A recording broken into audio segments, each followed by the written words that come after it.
Ça me fait très plaisir de vous rejoindre cet après-midi, ça me fait très plaisir de vous rejoindre avec un sujet qui me tient, et qui, je l'espère, vous tiendra aussi très à cœur, la célébration.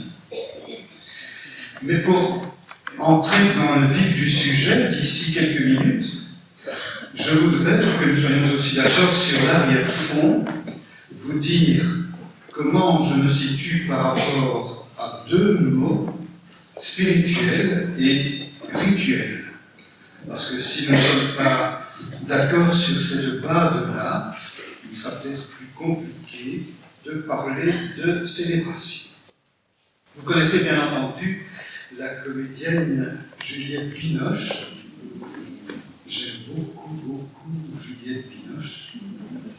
J'ai eu l'occasion de bien débattre avec elle de l'insoutenable légèreté de l'être à ses films les plus récents. Et Juliette Binoche, dans une interview tout à fait remarquable, je la cite, dit que pour elle, jouer est un acte mystique. Et qu'elle a besoin, de vie spirituelle comme de pain. Mais attention, dit-elle, pas une vie spirituelle parenthèse, pas une vie spirituelle déconnectée, non, c'est au cœur du métier que se situe la vie spirituelle. Quand l'auteur, je la cite encore, quand l'acteur, parvient au summum de son être et de son art, c'est alors qu'il touche au spirituel. Dans le fond, pour Juliette Binoche, mais pour moi aussi, le spirituel, c'est une qualité de présence. Et d'abord une qualité de présence à soi. C'est une manière de vivre avec intensité. Nous savons toutes et tous d'expérience qu'à travers la pesanteur et la grâce de nos existences quotidiennes, nous cherchons une cohérence, nous cherchons un fil rouge. Qu'est-ce qui décide de la tonalité d'une vie, de la liberté d'une vie? N'est-ce pas de spiritualité dont il faut parler? Mais à condition, bien sûr, d'entendre le mot dans toutes ses harmonies, à condition que nous en fassions chanter l'étymologie, qu'il s'agisse du latin spiritus, qu'il s'agisse du grec pneuma, ou qu'il s'agisse de l'hébreu ruach, c'est toujours l'idée de vent qui est au rendez-vous, de souffle, de respiration. La vie de l'homme est une vie respirée, et il a la responsabilité d'entretenir cette respiration. Qu'est-ce qui donne souffle à nos existences? Qu'est-ce qui donne souffle lorsque nous nous trouvons dans l'impasse? Qu'est-ce qui donne souffle lorsque nous sommes à bout de souffle? La vie spirituelle, c'est une vie habitée par le souffle jusqu'au cœur de nos interrogations et de nos contradictions les plus fondamentales. La vie spirituelle, c'est un labour, c'est un retournement, c'est un combat, c'est une lutte, c'est un corps à corps. Pour ceux qui sont croyants, c'est un corps à corps avec Dieu. Vous comprenez donc qu'en matière de spiritualité, il ne s'agit surtout pas de jouer le sacré contre le profane, mais d'habiter le profane avec une telle intensité qu'il en devienne sacré. Autrement dit, le spirituel dans nos vies, dans nos métiers, dans nos existences, dans nos engagements, comme dans le jeu de Juliette Binoche, il n'est pas à l'entracte, il n'est pas après journée, il n'est pas quand on a le temps, il n'est pas quand on va à l'église, il n'est pas quand on prend un petit café. Le spirituel, il est au cœur de la séquence, il est au cœur du tournage qu'il faut recommencer 10 fois pendant que la caméra filme. Ce spirituel, il est heureux qu'il s'exprime dans le rituel. Poser des rites, célébrer ce qui nous arrive. Pour moi, c'est tout à fait fondamental. Mais pas que pour moi, c'est un enjeu qui concerne la société tout entière. Mais ça mérite quelques mots d'explication. Célébrer n'est absolument pas réservé à la religion. Tant que nous regardons encore célébrer comme étant une particularité des religions, nous sommes vraiment tout à fait à côté de la plaque. Célébrer, ça concerne les non-croyants tout autant que les croyants. Célébrer, c'est donner à l'humanité plus d'humanité. Célébrer, c'est soulever la vie ordinaire pour la porter plus loin, pour lui donner une dimension plus large.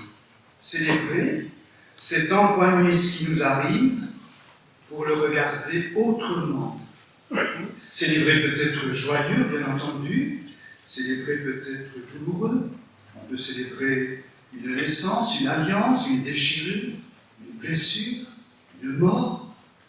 Acheter des fleurs, comme me le racontait une de mes étudiantes suisses, et aller disperser ces fleurs sur le lac où 1 an auparavant on a dispersé les cendres d'un défunt, c'est une célébration. Il y a longtemps que les cendres ne sont plus là, et pourtant le village affrète une barque, prend des fleurs, et prend tous les pétales et va les mettre à l'endroit où 1 an, voire 5 ans auparavant, on a dispersé les cendres. Pour reprendre les mots d'un de mes poètes préférés, Rainer Maria Rilke, célébrer, c'est avec de l'ici, du très concret, de l'ici, du maintenant, faire de l'au-delà.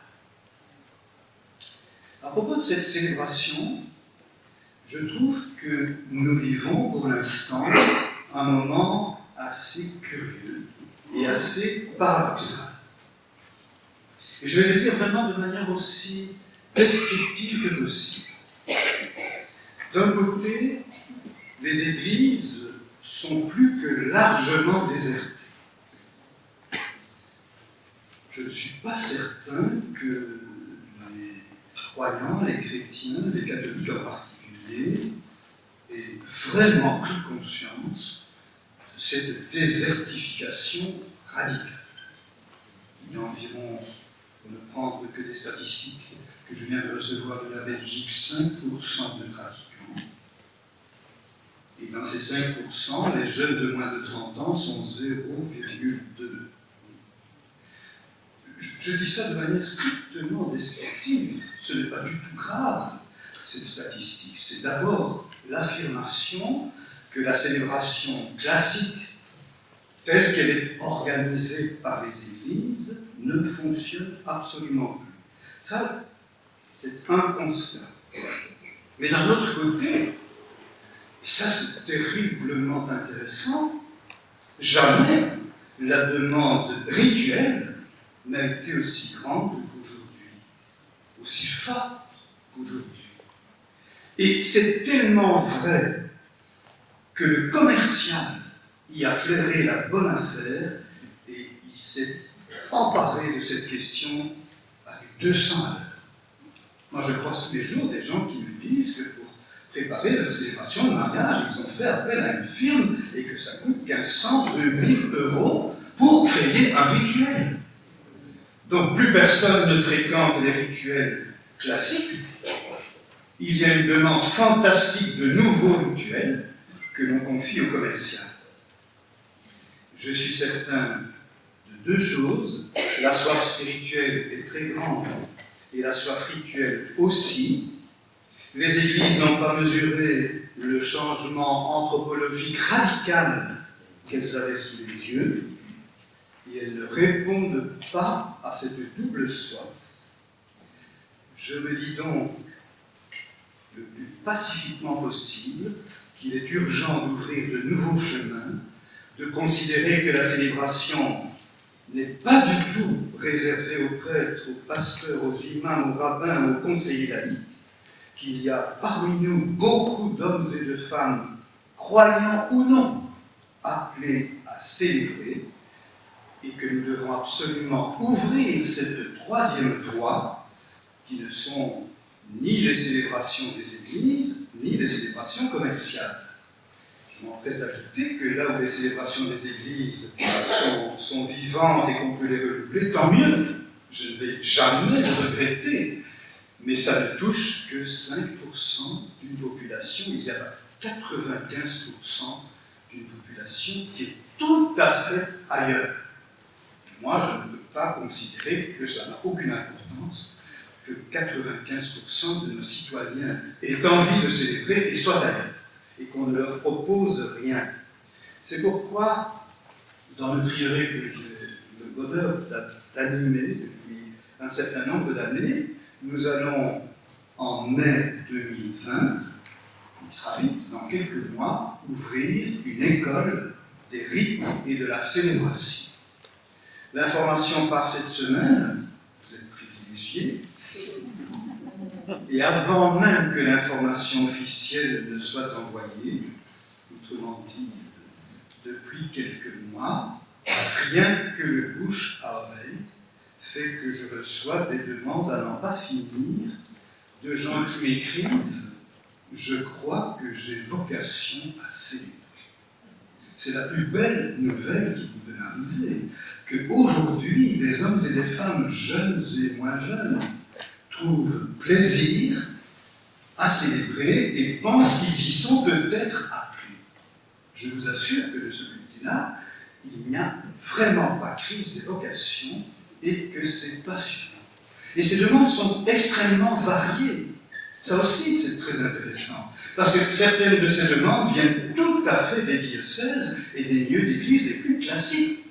Je me trouve par exemple devant des visiteurs de malades qui me disent « On fait cette tâche avec bonheur, mais nous sentons bien que la conversation ne suffit pas, que la démarche, que l'accompagnement spirituel ne suffit pas. Nous sommes complètement démunis parce que nous voudrions poser des gestes, nous voudrions à l'occasion de ces visites établir des rites, des rituels, mais nous n'avons rien, nous n'avons aucun instrument en main et personne ne nous prépare comme visiteurs des malades à former un contexte qui soit vraiment liturgique.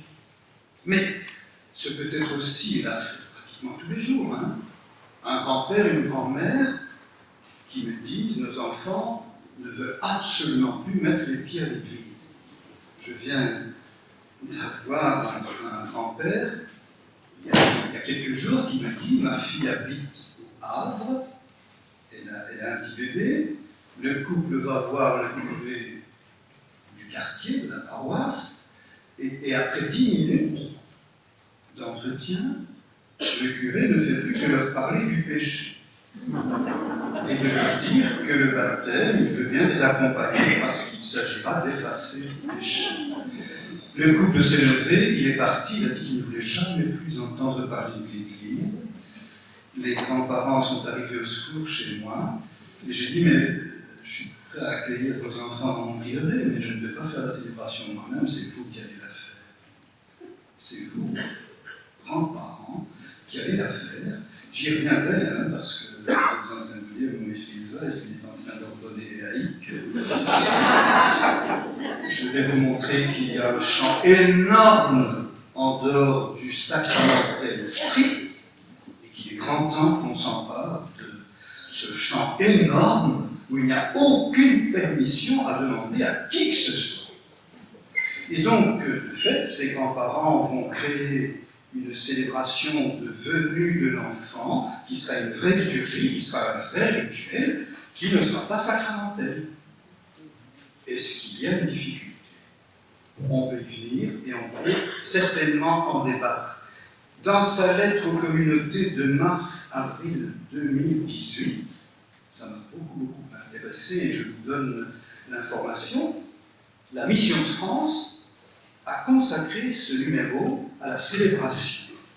Un excellent numéro, très vulgarisé, et en gros, si je résume, les différents articles qui se succèdent consistent à dire que si les rites s'effacent et disparaissent, aujourd'hui, des tas d'autres rites sont en train d'apparaître et de s'inventer.